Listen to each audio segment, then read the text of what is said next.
फिर क्या बताते हैं, जो परमात्मा करेंगे, जो साधना ठीक नहीं करेंगे, ये दम टूटे पिंडा फूटे, ये शरीर आपका श्वास खंड हो जाएगा, टूट जाएगा, यानी मृत्यु हो जाएगी। और पिंड बोलते शरीर को, ये तेरा फूट जाएगा, नाश कर दिया जाएगा, जला दिया जाएगा।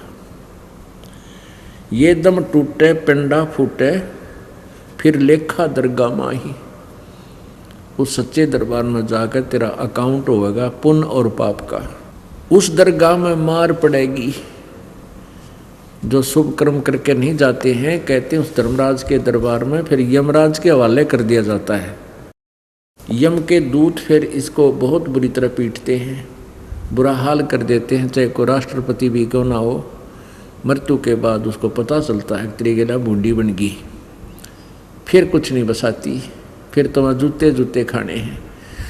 तो परमात्मा कहते हैं कि अब समय रहते कुछ आपने व्यवस्था कर ली तो मालिक वहाँ खड़ा पाओगा, आपको अपने बच्चे को धर्मराज के दरबार से भी छुटवा लेगा और फिर आपको अपने साथ ले जाएगा सतलोक में। वादन की मोय डर नहीं लागे लज्जा रैक नाही। परमात्मा कहते हैं कि उस दिन का मुझे डर लग रहा है, ये परमात्मा कहीं मेरे से कोई गलती बन जाए और दरगाह उस धर्मराज के दरबार में पिटाई हो है, वहाँ पता नहीं लज्जा रहेगी कि नहीं। अर्थात सत भक्ति करने वालों की तो लज्जा रहेगी रहेगी, जो सत भक्ति नहीं कर रहे उनको संकेत कर रहे परमात्मा। नर नारायण देही पाकर फेर 84 जाही। कितना सुंदर शरीर परमात्मा ने अपने जैसा शरीर दिया है। नर नारायण यानी मनुष्य को परमात्मा ने अपना ही स्वरूप दिया है। ये नर नारायण परमात्मा जैसा मानव शरीर तुझे मिला और इसको पाकर के भी फिर तो 84 लाख योनियों में, अर्थात अन्य प्राणियों की योनियों के पाने वाले ही कर्म कर रहा है, मोक्ष का साधन नहीं कर रहा है। जा सतगुरु की मैं बलिहारी, जो जामन मरण मिटाही। क्या कहते हैं कि मैं तो नर नारायण देही पाके फेर 84 जाही। जा सतगुरु की मैं बलिहारी, जो जामन मरण मिटाई। अब क्या बताते हैं, मैं तो उस सतगुरु के ऊपर बलिहारी हूँ जो जन्म मृत्यु, हमारा जन्म मरण के इस दुख को दूर करवा दे। बाकी तो छोटी मोटी राहत चाहे कोई संत साधना बता दे उससे मिल भी जावे, लेकिन जन्म मरण की जो यह समस्या सतगुरु बिना नहीं हो सकती।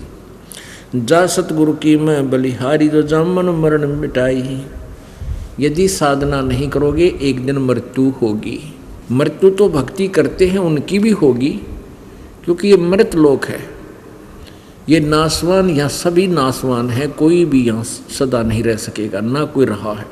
लेकिन परमात्मा कबीर जी कहते हैं, आए हैं सो जाएंगे राजा रंक फकीर, एक सिंहासन चढ़ चले एक बंधे जात जंजीर। यहाँ जो जन्म हुआ है उनको जाना अवश्य पड़ेगा, परंतु एक तो भक्ति करके जाएंगे और एक बिना भक्ति वाले जाएंगे, केवल पाप इकट्ठे करके ले जाएंगे। तो उनमें कितना अंतर है कि एक को तो परमात्मा जो सत भक्ति करने वाली पुण्यात्मा को विमान आएगा और उस पर आदर से सिंहासन पर बैठाकर उस प्यारी आत्मा को सतलोक ले जाया जाएगा। और जो भक्ति नहीं करते और करते हैं तो शास्त्र विरुद्ध कर रहे हैं, उनको यम के दूत जंजीरों से जकड़ कर ले जाएंगे। आए हैं सो जाएंगे ये राजा रंग फकीर, एक सिंहासन चढ़ कर जाए एक बंधे जात जंजीर। कितना अंतर हो गया। तो क्या बताते हैं परमात्मा, जो भक्ति नहीं करते उनके लिए के बनेगी। कुल परिवार तेरा सकल कबीला, मसलत एक ठहराई, और बांध पी जड़ी आगे धर लिया, फिर मरघट को ले जाई।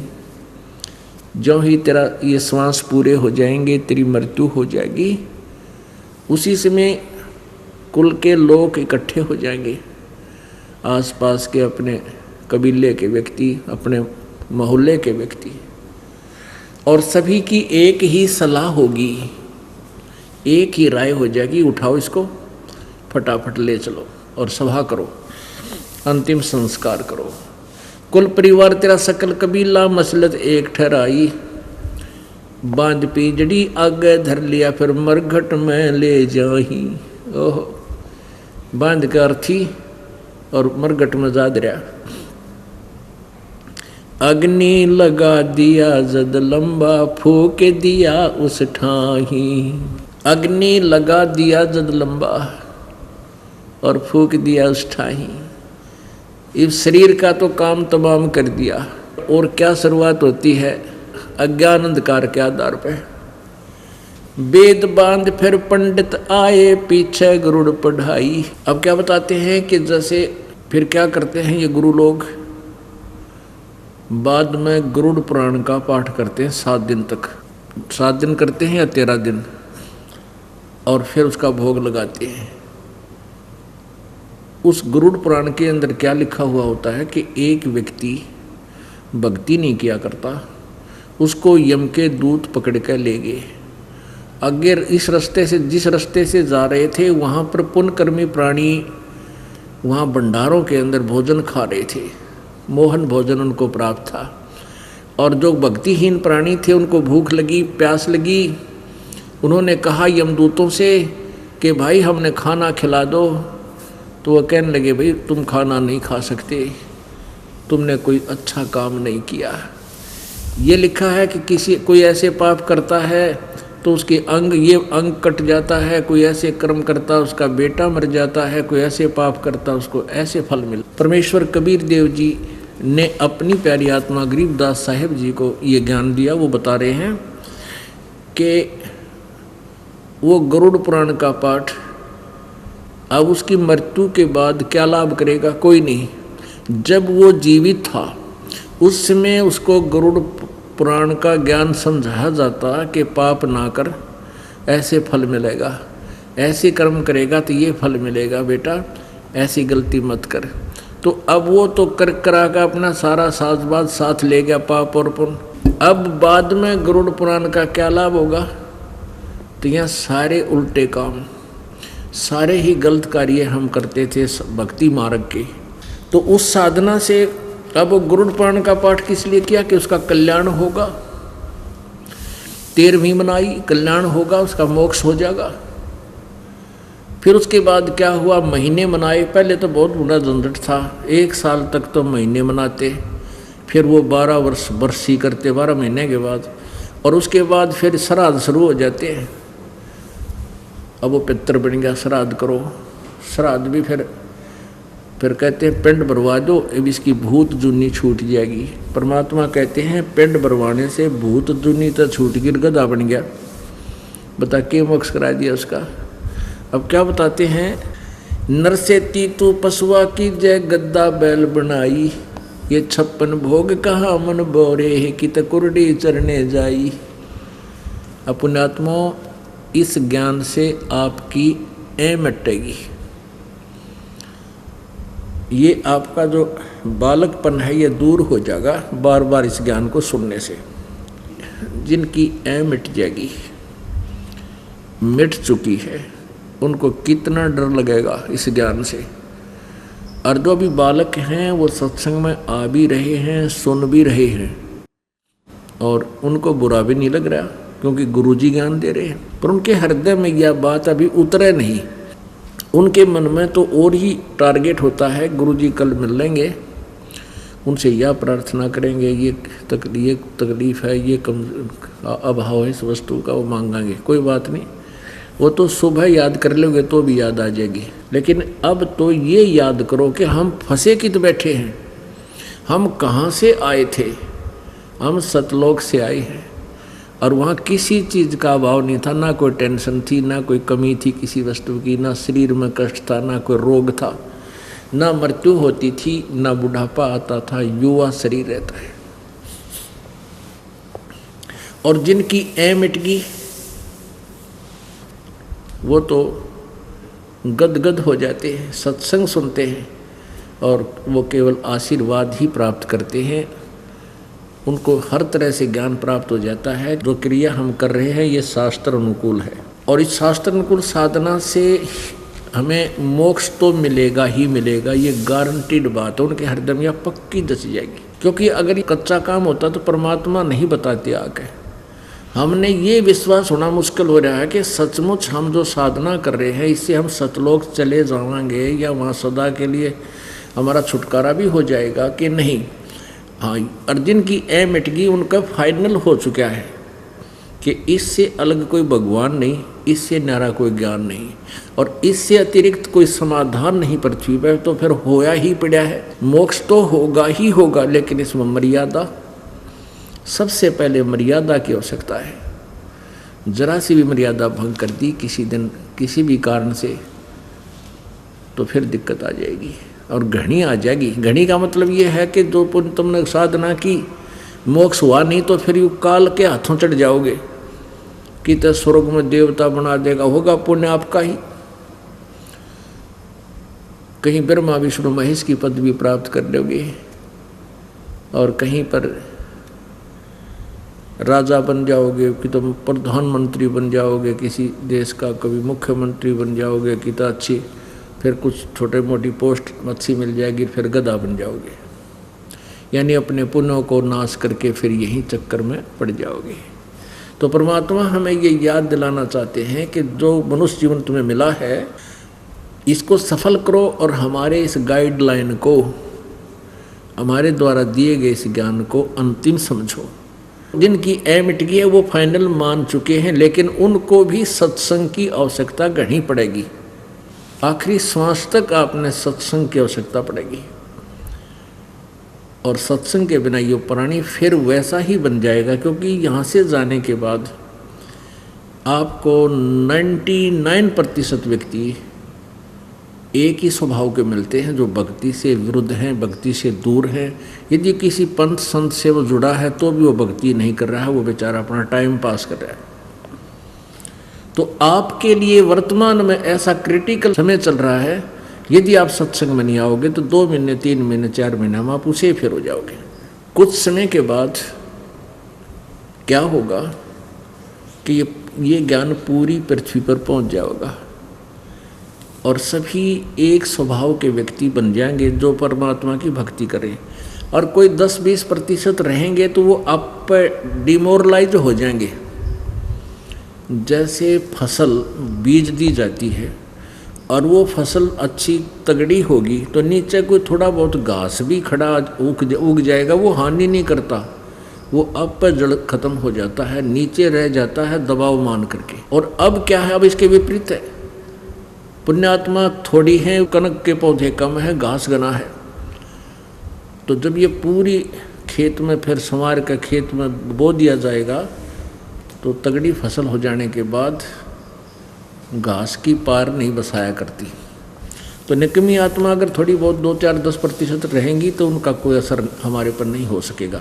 अब इसके विपरीत हो रहा है तो इसमें सत्संग की आवश्यकता घनी पड़ेगी आपने, और रह कराना चाहिए। कई भक्त क्या करते हैं कि हम CD ले गए हैं, सत्संग घर पर ही सुन लेते हैं, वो तो अच्छी बात है, उससे आपका नॉलेज बढ़ेगा। और वो क्या है कि आप सत्संग सुन रहे हो और आवाज़ आ गई, ये भैंस खुलागी, भैंस खुल गई, देखा टड़ू चूंग गया, किसी ने बैल बजा दी, या कोई बड़ा अफसर है तो बैल बजा दी, रिश्तेदार आ गए, TV बंद और रिश्तेदार आ गए, गप्पे सब शुरू, उन्हें बिना याद रहे कि सुना था। तो यहाँ आने के बाद आप पहले तो सत्संग सुनोगे, यहाँ दास के पास बैठकर 2 घंटे, सुबह 2 घंटे शाम, आप कहीं उठकर नहीं जा सकते। हम जान को नहीं आपने, क्योंकि बच्चे हैं, टीचर है, वो बच्चों को संभाल के रखता है, क्लास के टाइम पढ़ाते समय बैठ जाओ भाई, ध्यान से सुनो और निकलना दे दो। और फिर आप खाना खा के फिर किधर बैठोगे, बतलाओगे, आपस में चर्चा करोगे, वो न्यारा सत्संग। मालिक की चर्चा चलेगी, कोई अपना दुख बताओगा, कोई सुख बतावेगा, तो उसका और दृढ़ विश्वास आपको होगा। तो इसलिए आपको यहाँ बुलाया जा रहा है, और इतनी बड़ी व्यवस्था मालिक ने करके दी है अपने बच्चों के लिए। ये इसलिए दी है कि आप यहाँ आओ, रह कर आओ।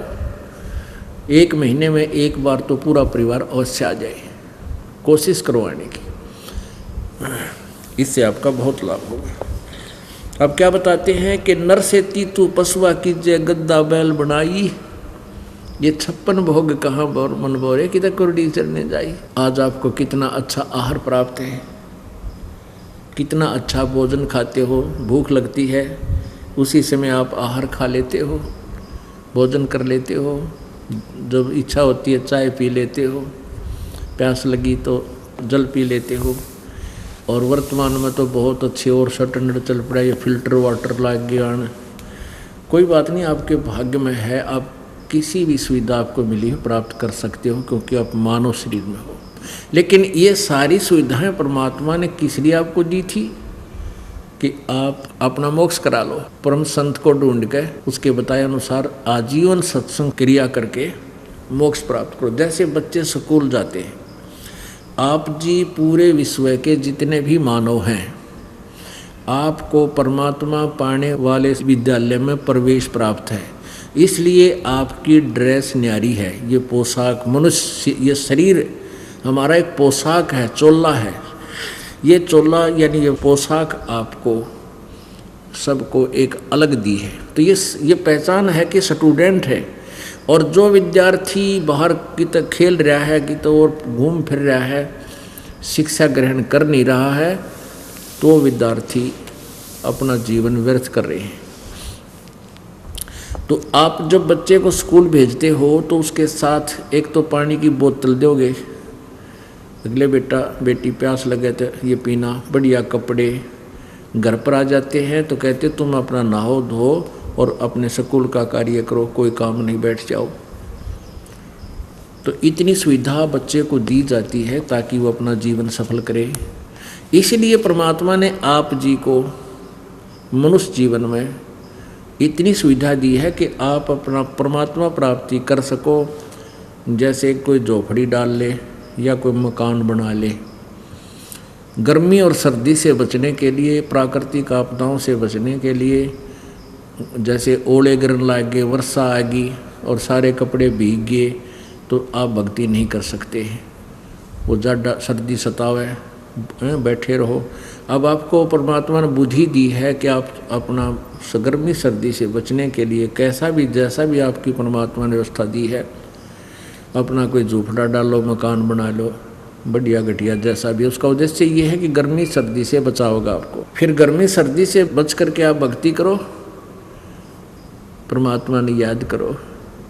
आपको दिमाग दिया, माइंड दिया है कि आप कहीं कमाई करके, कोई रोजगार करके या खेती क्यारी करके अपना पेट गुजारा कर सकते हो। और फिर साथ में समय पर रोटी खा सकते हो, समय पर पानी पी सकते हो। गर्मी सर्दी से बचने के लिए पतले मोटे कपड़े भी आप प्राप्त कर सकते हो। और ये सब प्राप्त करके फिर मालिक बचो। ये इसलिए आपको बुद्धि दी है कि आप सब आपदाओं से बचकर अपने मालिक ने याद कर सकते हो, परमात्मा की भक्ति कर सकते हो। आपको सुंदर शरीर दिया है, आपको बुद्धि दी है। तो ये अगर नहीं करोगे तो फिर क्या कहते हैं, नर से तू पसवा कीजिए, गद्दा बैल बनाई, और ये 56 भोग कामन बोरे कि